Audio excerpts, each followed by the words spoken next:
चल चल किया है तूने मेरे साथ, समस्त वानर जाति के साथ। मैंने कोई छल नहीं किया बाली भैया। झूठ!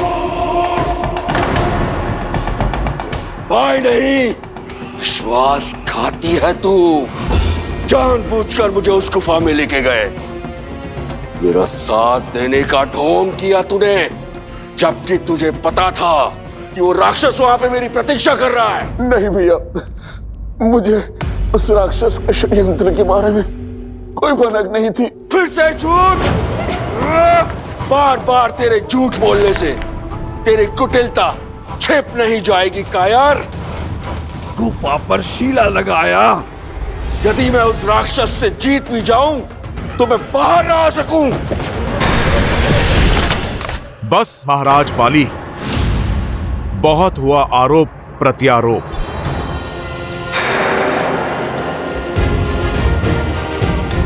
महाराज बाली, आपको अपने भाई पर संदेह क्यों है? आपको ऐसा क्यों लगता है कि महाराज सुग्रीव ने आपसे छल किया है? क्योंकि उसकी कुदृष्टि सदा से ही थी मेरे राज्य के ऊपर और मेरी पत्नी के ऊपर।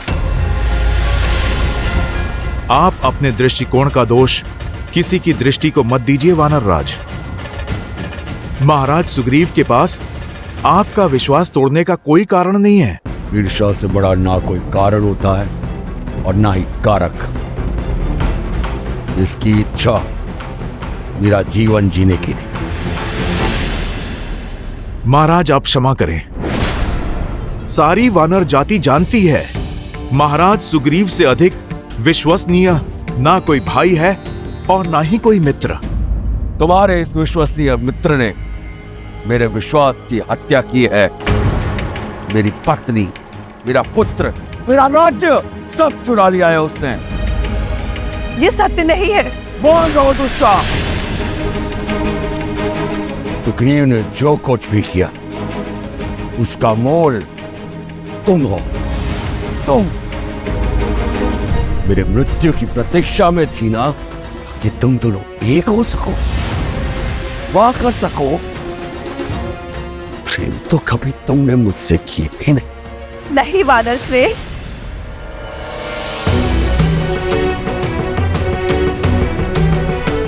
आप ही तो कहते थे कि यदि आपको कुछ हो जाए तो सुग्रीव मेरी और अंगद की रक्षा करेंगे। आप तो वानर राज होने के कर्तव्य निभाने में सज्ज थे। आप अपनी प्रजा की सुरक्षा के लिए युद्ध लड़ने में व्यस्त थे। हाँ, लगा रहा मैं युद्धों में, क्योंकि मुझ पर वानर राज होने का दायित्व था। इस विश्वासघाती जैसा जीवन नहीं जीना चाहता था मैं। हाँ, चाहता था कि मेरे जाने के बाद तुम विधवा ना कहलाओ, मेरा अंगद और मेरी प्रजा अनाथ न हो। किंतु देखो, कुछ नहीं हुआ है मुझे। मैंने उस मायावी असुर को मार गिराया है और जीत कर भी हार गया बाजी। जिस महाबली को आज तक कोई असुर नहीं हरा पाया, वो अपने ही भाई के सामने उसके षड्यंत्र से हार गया मैं, क्योंकि मेरे विश्वास के बदले मुझे विश्वासघात मिला, अपने भाई से और अपनी पत्नी से।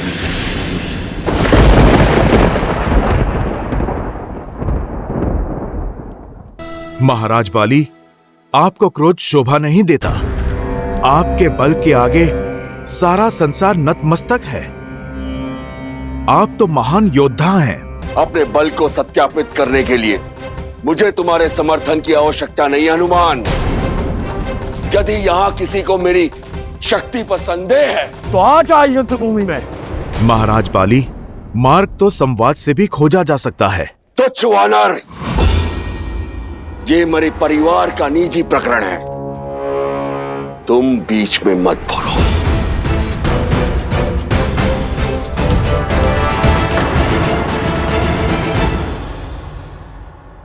जब भूतपूर्व राजा और वर्तमान शासक भिड़े हों तो ये केवल परिवार की बात नहीं रह जाती।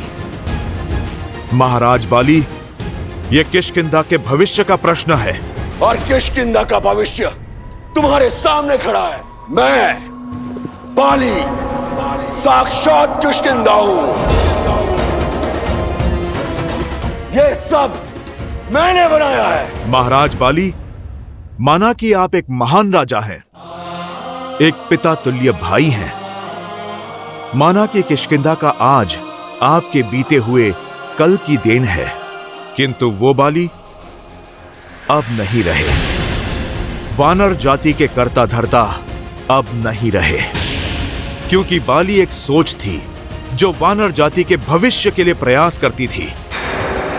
आज जो समक्ष है वो केवल शरीर का एक ढांचा है जिसमें विष के सिवाय और कुछ भी नहीं। उद्दंडी, मुझे चुनौती देता है तू? महाराज, मैं तो केवल आपको सत्य से अवगत करा रहा था। मेरा ध्येय किसी का समर्थन करना नहीं है, क्योंकि जब भ्रम का बादल हटेगा तो आपको सत्य का बोध हो जाएगा। समझिए वीर, वानरों का बल और उत्साह तो असीमित है और उद्देश्य भी, और आप में एक महान नायक बनने के सारे गुण हैं। आपके नेतृत्व में कोई भी राक्षस किष्किंधा की ओर आंख तक नहीं उठा पाएगा। किसी राक्षस में इतना साहस नहीं।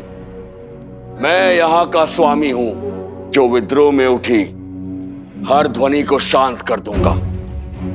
यदि इस मूर्ख को सिंहासन की लालसा है तो सिद्ध करे वो अपनी श्रेष्ठता, उठाए अस्त्र और करे मुझे युद्ध में परास्त। यदि इसकी दृष्टि मेरी पत्नी पर है तो करे प्रहार और ले जाए उसे। यही तो वानर नियम है। जय महावीर हनुमान। नहीं हनुमान, बीच में मत आओ। भैया का क्रोध उचित है, उन्हें करने दीजिए जो उन्हें करना है। कोई बीच में नहीं आएगा। मान ली पर आ जाए। कायर, लड़ो।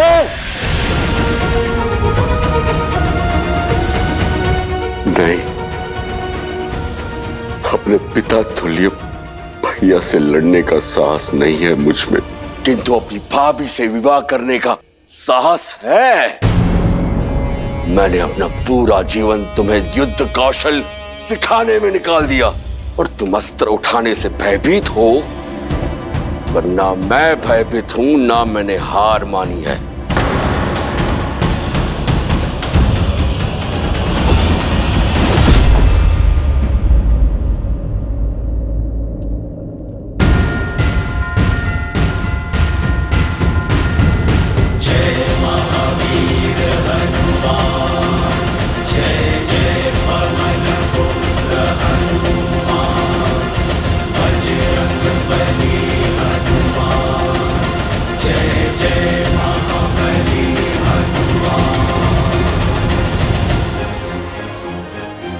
हनुमान, तुम भी मुझे चुनौती देना चाहते हो? क्या तुम्हें भी मेरा यह सिंहासन और मेरी पत्नी चाहिए? बस महाराज,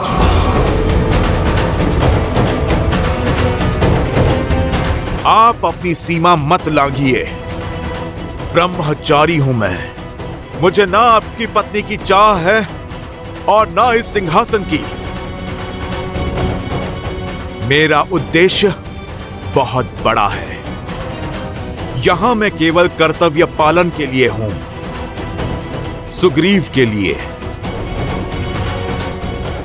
वानर जाति के लिए। महाराज, मैं आपको केवल तर्क से धर्म के पाठ से परिचित करवाना चाहता हूं। आपके नए स्वरूप का आभास करवाना चाहता हूं। अपने प्रभु श्री राम की राह में चलकर राम भक्त बनाना चाहता हूं।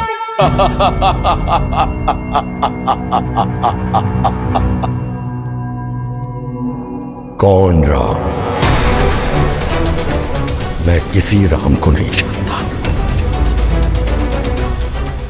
और जब मैं किसी को जानता ही नहीं तो मान कैसे लूं?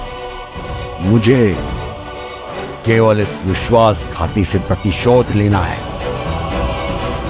हट जाओ हनुमान। चारों चाहिए आप लोग। मुझे सिंहासन नहीं, मृत्यु चाहिए। अब मेरी मृत्यु ही मुझे निर्दोष सिद्ध करेगी।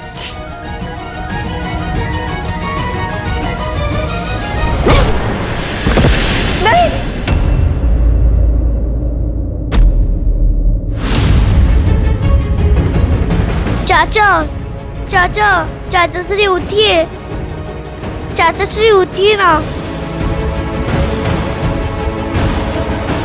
अंगद, तुम भी इसके साथ हो? दूर हटो इस विश्वासघाती से।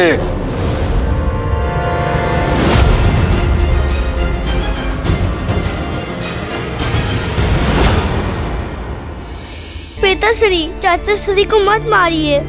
छोड़ मेरा पैर, मूर्ख। नहीं पिताश्री, चाचा श्री के प्राण हरने से पहले आपको अपने पुत्र का वध करना होगा। हनुमान, बाली सुग्रीव को मार देंगे। एक भाई दूसरे भाई के प्राण ले ले, इससे पहले रोक लीजिए अनर्थ। तारा,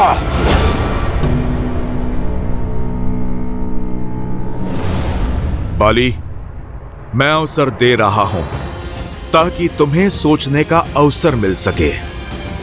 जब तुम्हारा क्रोध शांत हो जाए तो प्रतिशोध और परिणाम दोनों के बारे में सोचना। अपने अभिमान की अग्नि में वानर जाति का उज्जवल भविष्य बनने के अवसर की आहुति मत देना।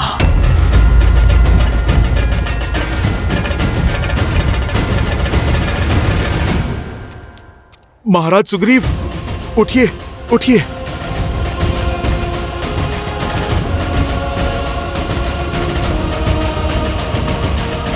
जाने दे रहा हूं तुम दोनों को, क्योंकि मैं अपने अंगद के सामने तुम्हारे प्राण नहीं हरना चाहता, परंतु प्राण दान नहीं दिया है मैंने।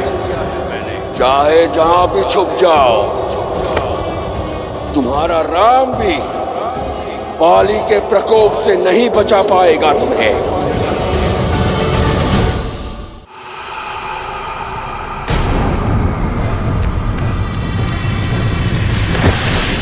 इस कीट को क्यों तरसा रहे हो रक्षक?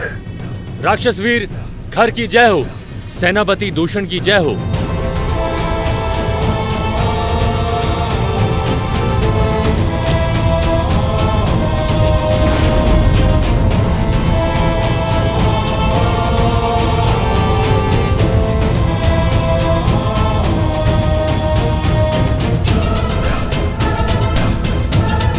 महाराज, ये उदंडी महल में घुसने का प्रयास कर रहा था, मैंने धर दबोचा। क्यों ऋषि, जीवन से मन ऊब गया है जो स्वयं मृत्यु के गर्भ में चले आए? हम अपनी पत्नी लेने आए हैं, जिसे तुम दोनों दुष्टों ने अपहरण करके बंदी बनाया है। मेरी पत्नी मुझे लौटा दो, अन्यथा। क्या?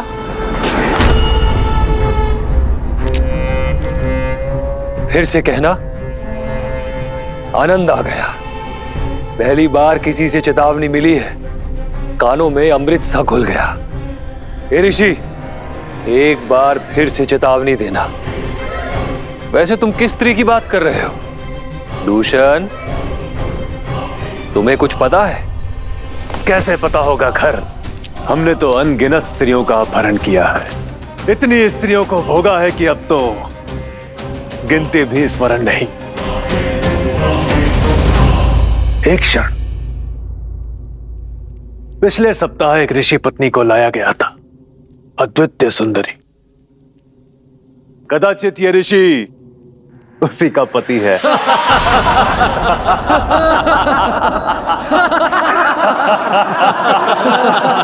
निर्लज्ज!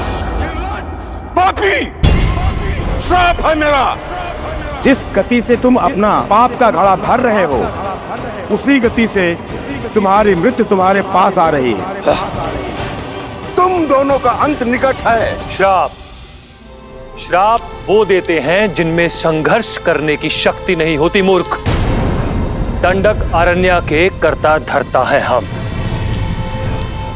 राक्षस राज रावण के सौतेले भाई और प्रतिनिधि हैं हम लोग।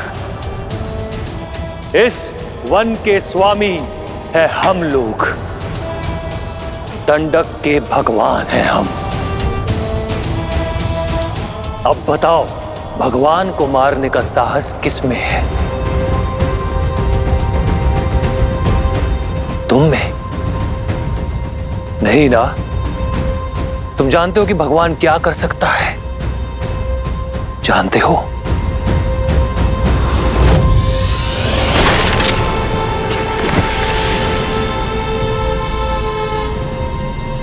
चेतावनी देता तो जीवित रहता। इसे हर दिन बुलाकर इसकी चेतावनी सुनते, आनंद आता, मनोरंजन होता। श्राप देकर सारा आनंद भंग कर दिया। ये शव हटाओ।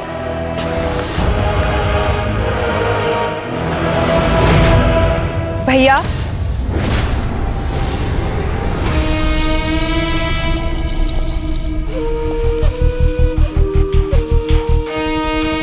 शूर्पणखा,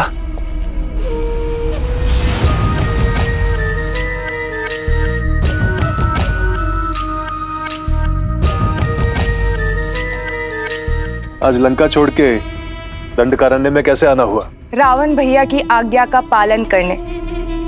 उन्होंने आप दोनों के साथ रहने की आज्ञा दी है और अपना मन चाहा वर ढूंढने की अनुमति देकर भेजा है। भैया, आप दोनों मेरी सहायता करेंगे ना? निसंदेह लंकेश की आज्ञा का पालन अवश्य होगा। क्योंकि हमारी नीति के अनुसार इस वन में पग धरने वाली प्रत्येक स्त्री हमारी संपत्ति होती है और सभी पुरुष मेरे खिलौने। है अधर्म और संहार ही राक्षस राज है। महाराज कर, महाराज कर, महाराज राक्षस राज संकट में है। क्या हुआ? महाराज कर, विराट विराट मारा गया।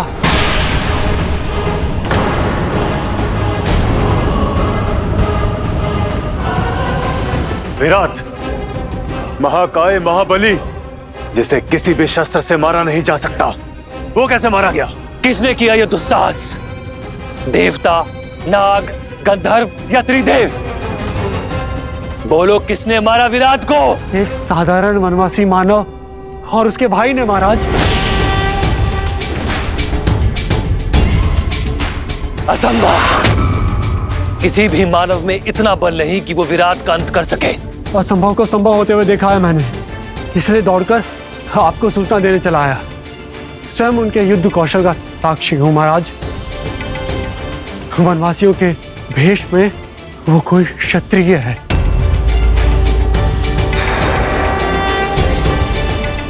महाराज, दो भाई हैं वो, राम और लक्ष्मण, और उनके साथ एक सुंदरी भी है। 3 मनुष्य दंडक अरण्य में उन्मुक्त घूम रहे। साहसी वनवासी, उसका भाई और पत्नी भी।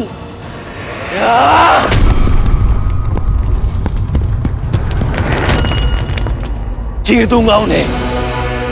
दंडक अरण्य के राक्षस राज को चुनौती देकर कोई जीवित नहीं रह सकता। एक क्षण खर भैया, उस स्त्री का विवरण दो। कैसी दिखती है वो? अनुपम सौंदर्य है उस स्त्री का। हिरनी सी आंखें, गज सी चाल, पुष्प सी कोमलता, देव तुल्य तेज है। एक बार कोई देख ले तो मंत्रमुग्ध हो जाता है। ऐसी सुंदरी तो संपूर्ण संसार में केवल एक ही है।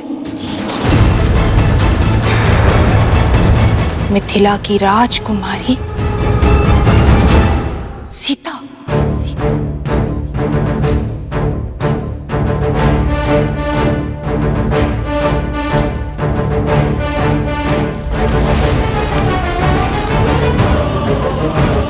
भैया सावधान।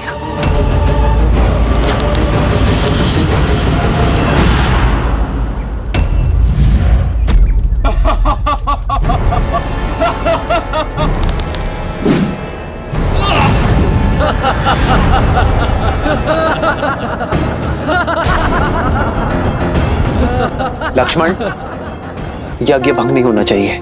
जी भैया।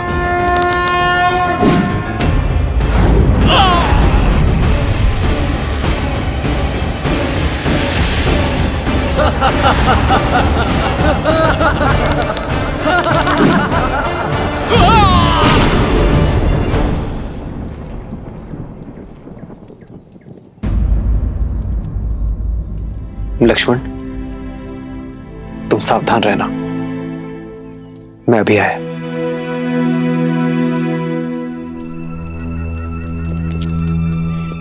क्या हुआ सीते? कुछ नहीं आ रहा। एक पति और पत्नी के बीच रहस्य कब से रहने लगे? ऐसी कोई बात नहीं यार। तो चिंता का कारण बताओ सीता। एक पति और पत्नी के बीच ना ही दुख छुपे रहने चाहिए, ना ही सुख, और ना ही कोई चिंता। मुझे ये सब देखकर उचित नहीं लग रहा आर्य।